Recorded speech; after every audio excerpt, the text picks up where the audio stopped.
Sir, Haryana विद्यालय शिक्षा board ने कल जो है 12वीं का रिजल्ट घोषित किया। काफ़ी स्कूल ऐसे भी हैं सर जिनका रिजल्ट जो है वो ज़ीरो है। उस पर सर क्या कार्रवाई बनती है? शिक्षा विभाग क्या कार्रवाई करेगा और आप शिक्षा विभाग को किस प्रकार से रिजल्ट जो है देंगे? कैसे माने जा सकते हैं सर जिनमें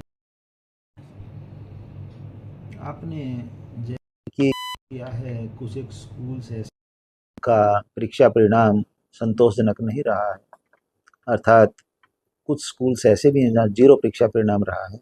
सबसे पहले तो मैं इस बारे में स्थिति स्पष्ट करना चाहूँगा कि ऐसे स्कूल्स जिनमें एक या दो परीक्षार्थी ही सीनियर सेकेंडरी क्लास यानी 12वीं क्लास में थे, जो अपीयर हुए थे, उनमें यदि रीअपीयर उस परीक्षार्थी का आ गया है तो भी उसको हमने पास नहीं माना है, और फेल तो फेल होता ही है। तो ऐसे हैं जिनमें एक दो परीक्षार्थी थे और उन्हीं का रिजल्ट एक्सपेक्टेड ना आने की वजह से जीरो हम कह सकते हैं। सर बात की जाए कितने स्कूलों की लिस्ट जो है सर वो आपने डायरेक्टरेट को भेजी है क्योंकि जिनका रिजल्ट जो है लगभग संतोषजनक नहीं पाया गया, जिनके ऊपर कार्रवाई जो है वो जरूर जो है बननी चाहिए क्योंकि करोड़ों रुपए जो है सरकार के लगते हैं उसके बावजूद भी रिजल्ट जो है संतोषजनक नहीं आ पाता। बिल्कुल ठीक कहा आपने।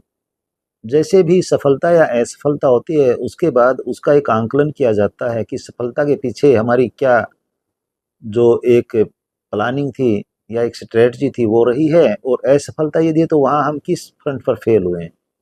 तो परीक्षा परिणाम आने के उपरांत माननीय शिक्षा मंत्री महोदय और मुख्यमंत्री महोदय ने तत्काल संज्ञान लेते हुए निदेशालय को और हरियाणा विद्यालय शिक्षा बोर्ड को यह निर्देश जारी किए हैं कि जिन स्कूल्स का परीक्षा परिणाम संतोषजनक नहीं है उनके लिए एक कमेटी कॉन्स्टिट्यूट करके आप एनालिसिस करें और यह बताएं कि परीक्षा परिणाम संतोषजनक ना आने के पीछे कारण क्या है, ताकि उन कमियों को दूर किया जा सके और ऐसे स्कूल्स के बारे में आगे एक नई योजना इस तरह से बनाई जा सके जिसमें विद्यार्थी अपना परीक्षा के दौरान परिणाम संतोषजनक या जो अपेक्षित होता है वो दे सकें। सर कितने स्कूलों की लिस्ट है पूरे प्रदेश में वो आप डायरेक्टरेट को भेजिए जहाँ संतोषजनक जो परिणाम है वो नहीं है।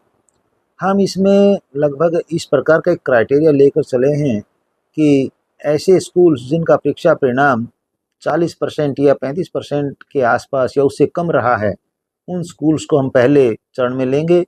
उसके बाद आगे के जो स्कूल्स का एक दो वर्गीकरण और करके उन स्कूल्स के बारे में आगे एक अलग से कार्य योजना तैयार करेंगे, और इसमें बाकायदा शिक्षा निदेशालय का और माननीय शिक्षा मंत्री महोदय और मुख्यमंत्री महोदय का दिशा निर्देशन रहेगा, और उसके अनुसार ही शिक्षा का सत्र जो है आगे सुधारने की कोशिश की जाएगी।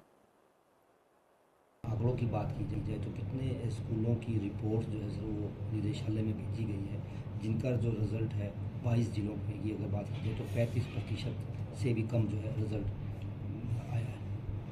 लगभग 100 स्कूल्स की संभावना है जो 35% के रिजल्ट तक अपने आप को स्टैंड कर सके हैं, और इनके बारे में कार्य योजना तैयार की जाएगी जिससे आगे आने वाले समय में इनके परीक्षा परिणाम में सुधार हो सके, परीक्षार्थी यानी विद्यार्थियों को भी जो कमियां रह गई वो पूरी की जा सके। सर आप हरियाणा विद्यालय शिक्षा बोर्ड के चेयरमैन तो हैं, हालांकि सरकार हर प्रकार की व्यवस्थाएं हर प्रकार की जो चीज़ें हैं स्कूलों के अंदर प्रोवाइड करवा रही है, उसके बावजूद भी अगर 35% से भी कम रिजल्ट रहे तो काफ़ी चिंता का विषय माना जा सकता है सर। देखिए, इसमें हम किसी एक को दोषी नहीं ठहरा सकते हैं। परिस्थितियाँ अलग अलग प्रकार की हो सकती हैं। मैं पहले भी बता चुका हूँ, कुछ एक विद्यालय ऐसे हैं जिनमें सीनियर सेकेंडरी में अपीयर होने वाले छात्रों की संख्या अपेक्षाकृत काफ़ी कम है। एक या दो छात्र जहाँ हैं वहाँ तो दो छात्र मान लीजिए हम लेते हैं, और यदि इसी प्रकार से थोड़ा सा यदि परफॉर्मेंस प्रॉपर नहीं कर पाता है तो अपने आप ही 50% रिजल्ट रह जाता है। तो यहाँ छात्रों की संख्या मायने रखती है। नंबर दो, इसमें कोई दो राय नहीं, छात्र चाहे एक हो और चाहे ज़्यादा हो, हमारे लिए सभी के लिए बराबर एक कार्य योजना तैयार करना हमारी नैतिक जिम्मेवारी है। और इसमें मैं यही कहना चाहूँगा कि कम से कम जहाँ कम छात्र हैं वहाँ जो शिक्षक यदि उपलब्ध हैं, जैसा कि हैं भी, कमी नहीं है कहीं, वहाँ जो शिक्षक हैं उनको स्पेशल ध्यान देना चाहिए कि क्या कारण है एक दो चार छात्र होने के बावजूद भी वो उनको इस स्तर तक नहीं पढ़ा सके कि वो कामयाबी हासिल कर सकें। क्या सॉल्यूशन होना चाहिए उसके लिए? इसके लिए शिक्षकों का ओरिएंटेशन किया जाएगा।